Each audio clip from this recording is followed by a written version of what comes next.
Agora, uma coisa muito interessante falando sobre isso é que muita gente dizia o seguinte: não é só a questão da história da Bíblia, mas também o texto bíblico, os mais críticos diziam, era uma coisa muito recente, que foi só depois que os judeus voltaram da Babilônia que eles organizaram esse texto assim. Não dá para a gente levar isso a sério. E aí, o que a gente começa a perceber? Aí eu queria entrar naquela conversa sobre a bênção sacerdotal, né? Porque ali você tem um determinado objeto que tem 2.600 anos.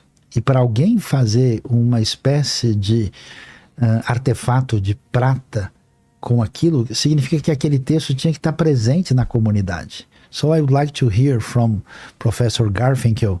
Yes. What can you tell us about Ketef Hinnom, the priestly blessing? When was that found? Why is it important?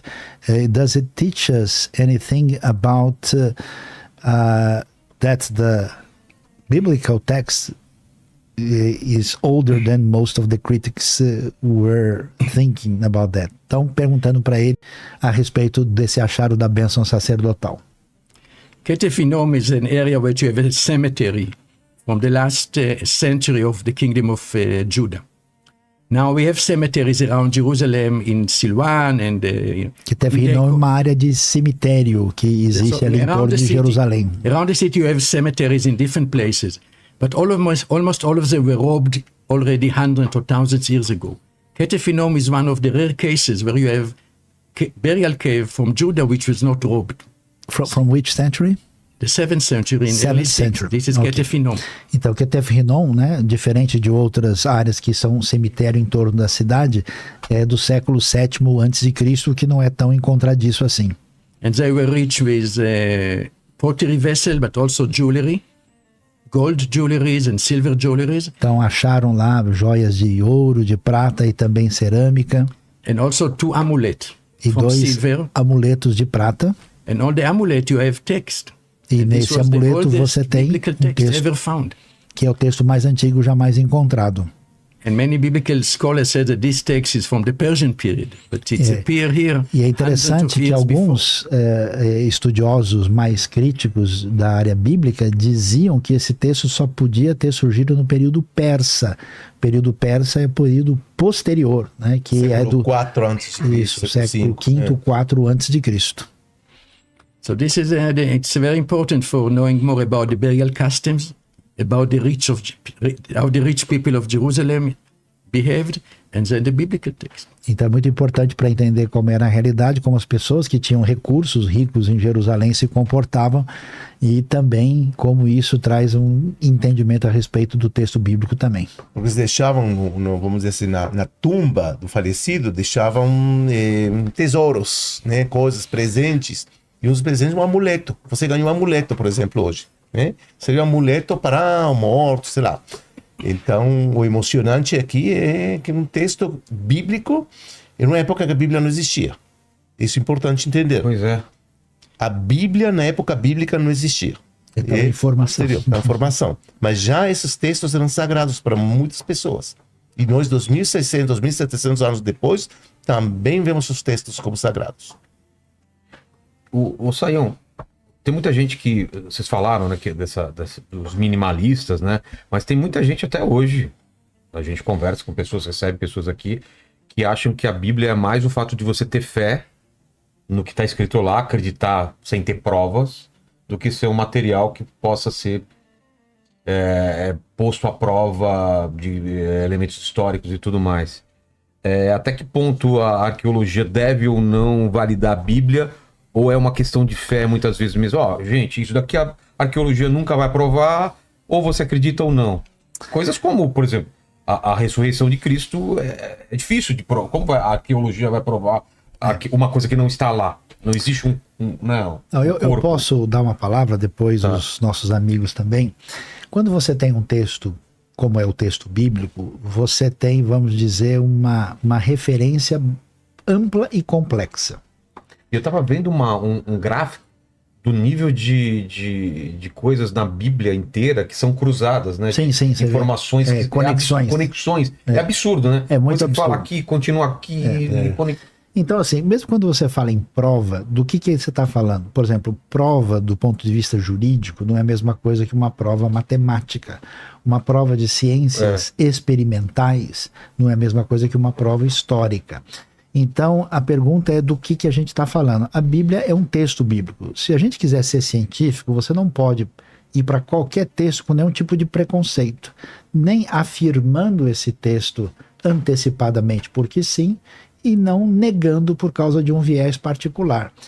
Há elementos na Bíblia que nos apresentam, por exemplo, informações a respeito do sagrado e do divino. Então, um dia alguém perguntou para mim, Saião, você foi na escavação lá em Israel e aí acharam a prova da existência de Deus lá? Não, ninguém vai achar o dedo de Deus num buraco do Oriente Médio ou Israel. Então, isso está fora desse tipo de prova. Quando você tem elementos, por exemplo, que vão falar Jesus é divino ou não é divino? Isso é algo que tem a ver com a teologia e a fé e, quem sabe, podemos dizer, da experiência da pessoa.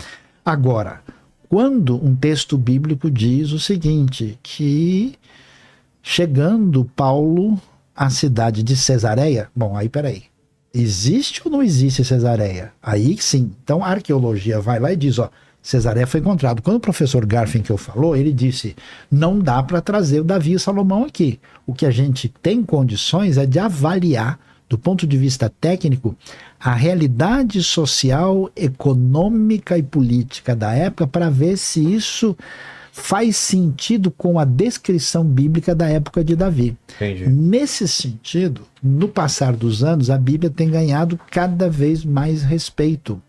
Agora, é claro que não tem como você fazer exigências de um texto antigo da mesma maneira que eu tenho com um texto que foi escrito com uma mentalidade moderna, com o objetivo de dar detalhamento. Por exemplo, a gente usa números na sociedade hoje com o único objetivo de mensurar objetivamente as coisas. O mundo bíblico, quando usava números, ele tem um outro papel. A gente fala em português. Eu já falei 1000 vezes para você, Vilela, para não ficar esperando um século aqui quando a gente marca para tomar café junto. Esse uso não é literal. Então, você vai ver o uso de números. Por exemplo, tem uma coisa interessante na época de Salomão. Os números de Salomão são estratosféricos. Eles não batem com a realidade. Então você pode dizer, tá vendo? Tá tudo errado. Ou você pode dizer, isso é um estilo literário do mundo antigo, que na hora de mostrar a grandiosidade do rei, falava dessa maneira para... ou era um 40, estilo, o número 40, que pode... Número 40 anos no deserto. Foram 40 anos. 40 está em um monte de lugar da Bíblia. 40 dias Jesus no deserto. Então isso pode ser número que representa a totalidade de um tempo completo e definido. Que tem um significado... Então, nesse sentido, quando você estuda arqueologia, lê os textos antigos, lê os textos paralelos, entende a cultura do Antigo Oriente Próximo, compara, você vai tendo uma visão mais clara qual é o foco desse texto. Entendi. Entendeu? Porque senão eu tô com olhos modernos da minha cultura brasileira, americana, europeia, lendo um texto antigo de maneira indevida. Então isso, você não lê uma poesia, um texto de Platão e uma bula do remédio da mesma maneira. Então é uma questão literária. Se lê, tá com problema. Exatamente. But let's ask Professor, what can you tell us more about Solomon? Because many people said that, no, Solomon, we cannot believe what the Bible says about him. He was the wisest man in the earth. He was so rich. And the richest. Yes. Nobody never found any kind of gold from Solomon. He had a huge palace. What do we have in archaeology to help us to make this connection between the Bible and archaeology? Is that possible? Como é que é essa situação de Salomão com a arqueologia? Ser o mais rico e o mais sábio do tempo dele, né? Que mais que você falou? Então tinha tanto ouro, fez um palácio. O palácio dele era 4 vezes maior que o templo. O grande construtor da história, como não tem, que temos sobre ele. The text about Solomon, I think, is the most boring text in the Bible. It was written by a court scribe, and it's flattering the king. He's the most clever, the most strong, the most. I don't believe one word about it. Que tradução. É maravilhoso. O texto bíblico sobre Salomão é o texto mais entediante que tem, porque só elogiam ele. Foi escrito pelos escribas dele. Os escribas dele. Ele era mais isso, mais daquilo. É como se o presidente de tal país que todo mundo elogia, não, é o seu máximo. Então é muito entediante. Então ele diz: eu não acredito em nenhuma palavra que está escrito aí sobre o rei Salomão. Porque ele é arqueólogo mesmo. But we still have traditions that Solomon built a palace and a temple in Jerusalem. Mas ainda temos tradição que ele construiu um templo e um palácio em Jerusalém. And it's no miracle, you know. The temple didn't come from sky. Não é um milagre isso, não veio o templo do céu. And you have a prophet was not dreaming about it, you know. It's something very concrete. That there was a temple, and you have technical terms about how the temple looked like and how the palace looked like. Os profetas não estavam sonhando, imaginando ter um templo. Era um templo real e que Atível, né? ativo, que foi construído, que existiu realmente. When you analyze the plan of Solomon temple, it's like other temples in the ancient Near East. Quando você analisa a estrutura do templo de Salomão, parecido com outros templos que estavam no Oriente Médio naquela época. It's banal. It's Banal. banal. Comum. Very common. Banal. And then we have this model from Rebet Kayafa. E por isso tem esse modelo aí que está inclusive na capa do livro aqui. Mas Isso é visto de cima ou não? ele vai mostrar já especificamente. Here it is. Ok, melhor aí. Isso foi encontrado em Hirbet Kayafa. This is what was found. You see, this is missing, and it was here completed. You can see the different Está color. faltando aqui, mas aqui está completo com diferentes cores. And in the description of the palace and in this description of the temple, you have architectural features that appearing here on this model. E Like na descrição do templo e do palácio na Bíblia, você tem detalhes que aparecem aqui nessa, né, na arqueologia, tipo o que ele encontrou aqui nesses modelos, que eram modelos miniaturas. so, the technical information about the palace and the temple is accurate, and it's supported by archaeology. Então a informação que temos na Bíblia é precisa, está com seu suporte apoiada pela que foi arqueologia. encontrado. But then all the other fantasies, the Oriental fantasies about Solomon, yeah. Tem todo tipo de fantasias orientais, né, sobre Salomão. Então, But you cannot drop the baby with the water. você não pode, tem uma expressão que diz que você não pode jogar o bebê com água, né? Dizem que ele aprisionou demônios, né? Tem várias Tem histórias. muita coisa criada. And this is where archaeology comes in, to investigate and see what can be historically and what is more propaganda. Então aqui a arqueologia entra para determinar o que realmente é histórico e que é propaganda. What can you tell us about what was found in the Ophel area? Is there, because like at Mazar some years ago, she said that there's a possibility of that part of the walls are from Solomon. This April, Maybe you can translate now. O que eu perguntando para ele o que ele pode dizer sobre o que foi encontrado em Jerusalém, numa área acima da cidade de Davi, chamada Ophel, que uma arqueóloga chamada Eilat Mazar falou que havia construções que eram da época de Salomão. this April, I excavated in the Ophel, Oh, wow. exactly the same location. Eu escavei agora em abril recente nesse mesmo lugar que foi mencionado aí. But this area, everything was excavated to bedrock, and we prepared the area for reconstruction of the Iron Age. Então, aquilo ali foi escavado até chegar à rocha virgem, propriamente dita, mas o que nós temos ali So I think that é da some, época do ferro. Eilat Mazar, the area was already investigated by Charles Warren Tinha 170 years ago or so. Há 120 anos atrás, Charles Warren tinha já escavado essa região. And he found 3 towers that standing for 20 meters. Ele Very, achou very 3 impressive. torres lá que tinham cerca de 20 metros. And Eilat Mazar found a gate leading into the towers. E Eilat Mazar encontrou um portão que levava até essas torres.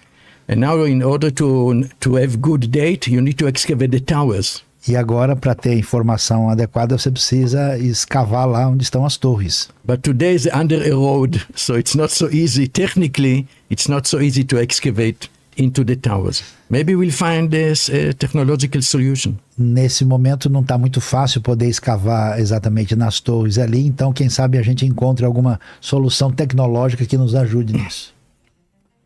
Apaixonante, né? Eu queria que ele achasse um mapa da época, vê se ô Sayão, se é melhor disso ou dar uma época para ele procurar o mapa para a gente entender essas regiões como Então, esse mapa é o mapa das tribos de Israel anteriores a Davi, Salomão, Então, Samuel. ele procura Now this, you have the kingdom of Judah, but then you can see the Edomite and Moabite and the Ammonite and the kingdom of Israel and also the Philistines and the Phoenician. So Judah was very small.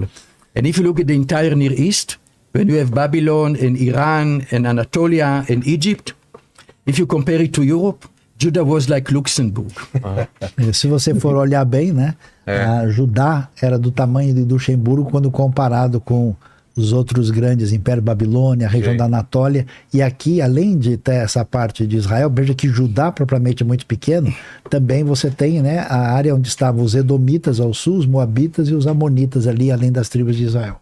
Então, interessante, porque ele está dizendo que Judá está dividido do ponto de vista ecológico em 4 regiões. Temos o deserto de Judá, temos o Negev, que está no deserto, temos 2 desertos aqui, temos uma área que chama as montanhas de Judá, que não é um lugar bom, próprio, apropriado para agricultura, né, para sustento, e somente tem uma região chamada Shfelá, ou seria a planície de Judá, onde aí tem agricultura.